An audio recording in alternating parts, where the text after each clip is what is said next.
此感谢他们的精彩表演。Moments ago, our local performers kicked off the event with graceful silk fan dances and powerful drum performances. Thank you for this wonderful show. 本次活动得到了来自社会各界。خۆشەویستانم کاتتان باش منەمڕۆ لە یەکێک لە گوندەکانی نزیکی پەچینی پایتەختم لە فستیڤاڵی دراگۆن بود فستیڤاڵ واتە فستیڤاڵی بەلەمی دراگۆن کە فستیڤاڵێکی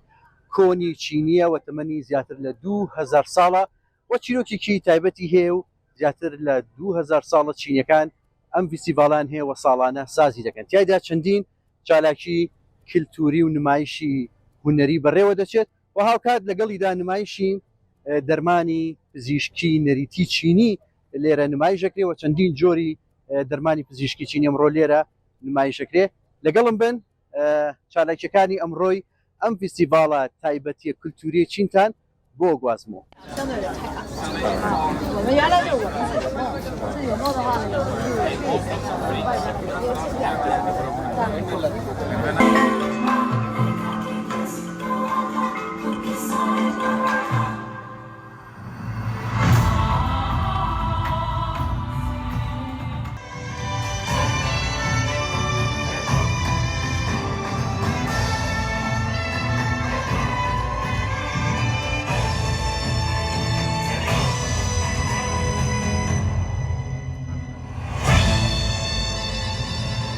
活动中心的主持人露露 ，I'm the host 露露，欢迎大家。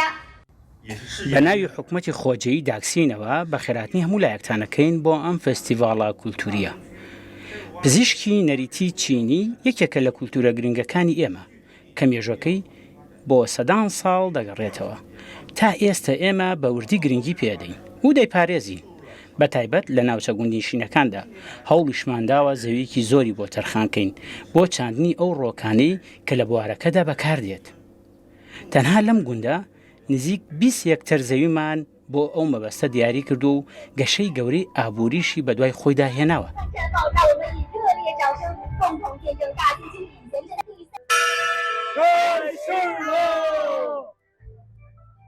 Dragon Boat Day is a traditional way since from the فستیڤاڵی بەلەمی ئەژدیها یەکێکە لە فستیڤاڵە کللتوریەکانی چین و تەمەنی زیاتر لە 2000 ساڵە. بنەمای ئەم فستیڤاڵە دەگەڕێتەوە بۆ دەربڕینی خۆشەویستیمان بۆ شاعیر و نیشتیمان پەروەر چی یوان کە لە شانشینی چوو دەژیا لە باشووری چین. جگەلەوەی شاعیر بووە وەزیریش بووە لەو شانشینەدا. نیشتیمانەکەی خۆی زۆر خۆشویستووە. کاتێک دەبینێت دوژمن دێت نیشتیمانەکەی داگیر دەکەن لە داخ و خەفەتدا خۆی دەخاتە نێو ئاوی ڕووبارێک و کۆتایی بە ژیانی خۆی دەهێنێت. خەڵکی ئەو ناوچەیەش بە بەلەم چوونەتە ناو ڕووبارەکە و بە دوای لاشەکەی داگەڕاون. لە هەموو لایەکەوە برنجیان فرەداوەتە ناو ئاوەکەوە بۆ ئەوەی ماسیەکان برنجەکە بخۆن و لاشەی چیوان نەخۆن. لەو کاتەشەوە چینیەکان ساڵانە یاتی ئەم شاعیر و نیشتیمان پەروەرە دەکەنەوە و ئێستا بۆتە فستیڤاڵێکی گەورە کە تیایدا چەندین چالاکی جیاواز بەڕێوە دەچێت و بەلەمی شێوە ئەژدیهاش دروست دەکەن و برنج ئەفرێ دەدەینە ناو ئاوەکەوە بۆ ڕزگارکردنی لاشەی چیوان.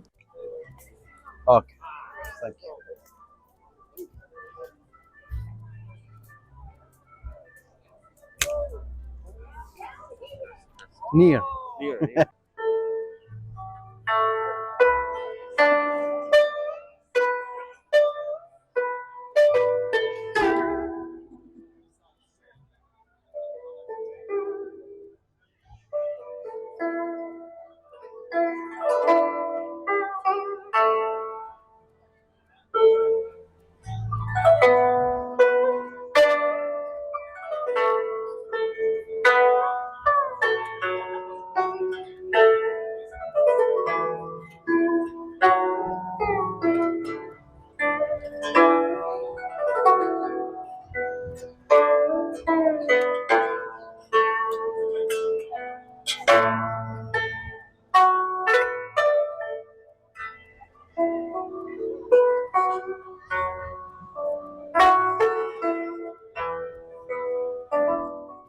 خۆشەویستان وەک بەشێک لەو فستیڤاڵە کللتوری کە ئەمڕۆ لەم گوندە بەڕێوە دەچێت ڕواندنی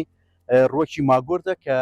ڕۆکێکە سوودی تەندروستی زۆر زۆرەوە لە پزیشکی نەریتی چینیە هەزاران ساڵە بەکاردەهێنرێەوە تا ئەم ساتە وەختەش ساڵانە لە چین ئەم ڕووەکە ئەڕوێنرێ ئەبینین لێرە باخێکی گەورەیە کە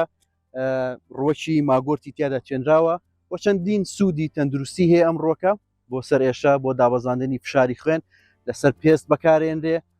بۆ سەرما و بۆ زۆر سوودی تەندروستی تریش کە بە چەندین شێوە چینیەکان لە پزیشکی خۆیانە بەکارێنن و هەناردەی دەرەوەشیەکەن جگەلەوەی کە لە ناو چین بەکارێنرێ من ئەمڕۆ هەوڵێم لێرە وەک بەشێک لە چالاکیەکان ڕۆکێکی ماگۆرد بڕوێنم بۆی وەکو یادەوەریەک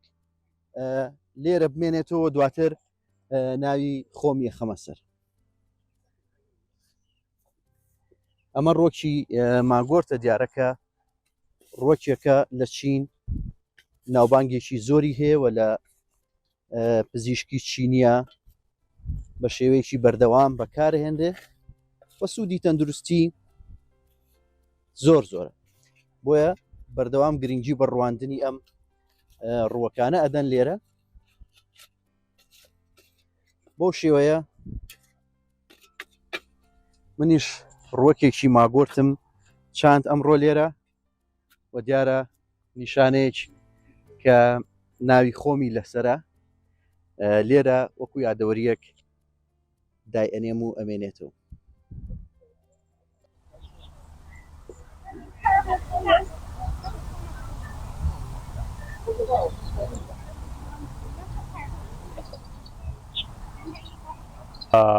This festival is held by the Lixian village and by ئەم فستیڤالە کللتوری ئەمڕۆ لە گوندی لیسیانی سەر بە ناوچەی داکسین بەڕێواچێت جگە لە چالاکی کللتورەکانی تر نمایشی دەرمانی پزیشکی نەریتی چین بەشێکی گەورەی ئەم فستیڤالەیە وەکو بینن ڕۆکی ماگۆرد یەکێکە لەو ڕۆکانی کە گرنگی زۆری هەیە وەکو دەرمانی گیایی و لەم گوندە زۆرە چێنرێت سوودێکی زۆری هەیە بۆ تەندروستی مرۆڤ لاوانش دەتوانی بڵین ئەم ڕۆکە هەمان کاری دەرزی ئاژنین دەکات بۆ جستی مرۆڤ و گەرمی و ناوسەنگی لە جەستە دەباتە دەرەوە وزەت پێدات بەڵام دەرزی ئاژنین پێویستی بە شارەزایی و کاری پزیشکەکانە بەڵام بەکارێنان ئەم ڕۆکە ئاسانە و هەموو کەس خۆی دەتوانێت لە ماڵەوە بەکاری بێنێت چینیەکان نزیکەی 3000 ساڵ ئەم ڕۆکی ماگۆرتە بەکاردێنن وەکو چارەسەرێک بۆ چەندین نەخۆشی لە جەستەیە ئێستاش بەکارێنانی ئەم ڕۆکە لە چین زۆر باوە و توانیمانە هەناردەی دەرەوەی بکەین و تا ئێستا بۆ 6 وڵاتی جیهانمان ناردووە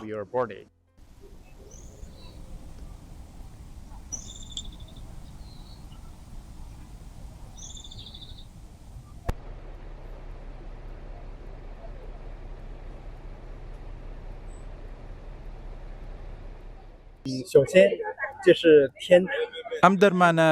گیایەی کە ناوی ماگرۆتە و شێوەی دەرەوەی وەک شێوەی پەرستگای ئاسمانە کە یەکێکە لە پەرستگا دێرینەکانی چین ئەمەش مانایەکی ڕۆحی و مێژووی و کللتوری دەداتە دەرمانەکە کە سوودێکی ئێجگار زۆری تەندروستی هەیە بۆ جەستەی مرۆڤ لە کۆندا بەکارهێنانی ڕۆکی ماگۆرت ئالۆز بوو و هەموو کەس نەیتوانیوە بەباشی بەکاری بێنێ بەڵام ئێستا هەموو شتێک ئاسان و سادە بووە جاران پێویست بوو ئەم ئامێرە بەکاربهێنیت بۆەوەی دەرمانەکە لەو شوێنە بدەی کە ئازاری هەیە بۆ نمونە ئەگەر پشتە ئازاری هەبوایە بەمە لێت دەدا بەڵام ئێستا زۆر ئاسانە دەبینیت سەری ئامێرەکە دەکەینەوە و ئاگردەنین بەم بەشی ناوەوەی ڕۆکەکە بەشی ژێرەوەی لەزگێ و دەتوانین لەسەر ئەو شوێنەی جەستە جێگیری بکەین کە ئازاری هەیە ڕێژەی بەکارهێنانەکەشی دەکەوێتە سەرەوەی کە چەند پەنجەرەی ئەم کۆشکە بچووکە دەکەیتەوە ئەم دووکەڵا بۆنی خۆشە و مادەیەکی تایە کە مێروەزیان بەخشەکان لە ناو دەبا ئارامیش دەبەخشێتە دەمارەکان و پشوش بە ماسوولکەکانی جەستە دەدات دڵە ڕاوچێ و فشار کەم دەکاتەوە و بە سوودی شەبۆوانی کێشەی خەویان هەیە هەروەها بە سوودە بۆ ئازاری گەدە و گەرمکردنەوەی جەستە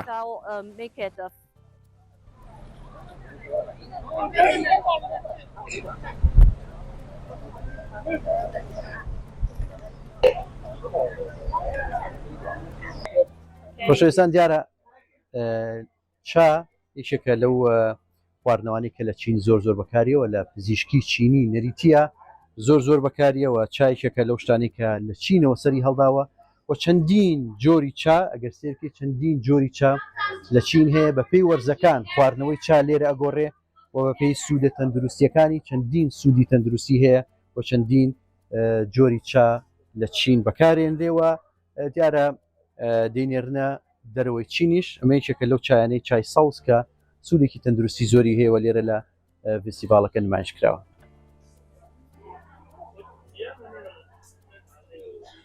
在我们的传统文化中，有很多是和五行相结合，和中医药的阴阳理论相结合。那么， ئەمە جێمە تێکەڵکردنی پزیشکی نەریتی دێرینی چینە لەگەڵ ئەو پێشکەوتن و زانیاری و تەکنەلۆژیایی کە ئێستا بەدەستمان هێناوە.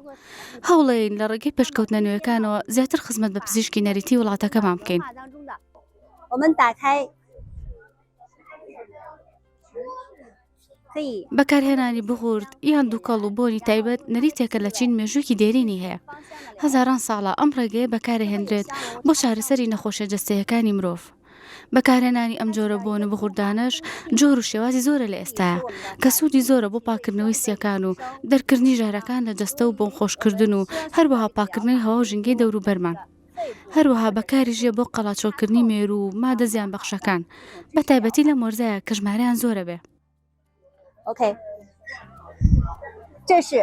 ئەکرێ بە چەندی شێواز دروست بکرێن و هەموو کاتێک و لە هەموو شوێنەکە بەکار بهێنرێ. هەروەها ئەکرێ بخرێتە ناو جانتای شانەوە تەنانەت لە ئۆتۆمبیلی شادا بندرێ یان لە ماڵەوە لە فەرمانگەکانە لە هەر شوێنێکە. لە ئێستاە بەهۆی ئاسانکاریەکانی تەکنەلۆژیا و پێشکەوتنەوە بەکارهێنانی ئەم جۆرە پێداویستیە پزیشکە نەریتیانە زۆر ئاسانتر بوون لە جیانی ڕۆژانەیە. 碾压，把它变成粉末状，然后按照我们的配比，按照这个药品的配比，装在这个小袋子里。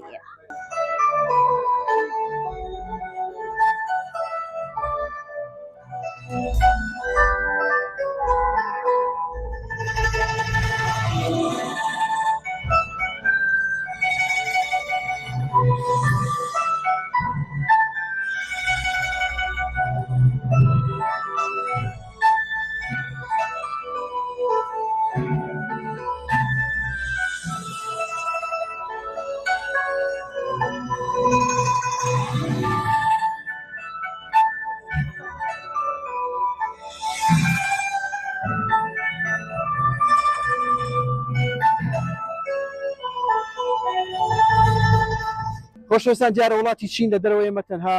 دەڵێن کە لە ڕووی تەکنەلۆژی و لە ڕووی ئابووری و پێشکەوتنی گەورەی بەخۆی بینیەوە. بەڵامەوەی کە گرنگە بیڵێن چینیەکان زۆر نەریتی خۆیان خۆشەوێ و مێژووی خۆیان خۆشەوێت و پێیوەستن پێوەی و دەرمانی پزیشکی چینی هەتا ئەم ساتەوەختەش لەناو چین بەکارهێنرێ و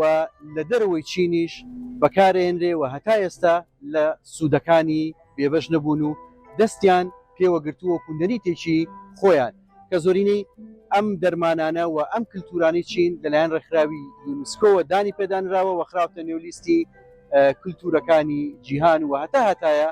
ئەبێ بپارێزرێت. بەرزان کەریم دەستگای میدیایی کورسات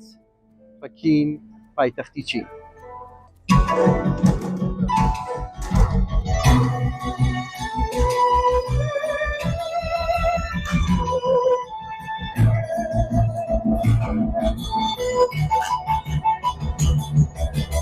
Thank you.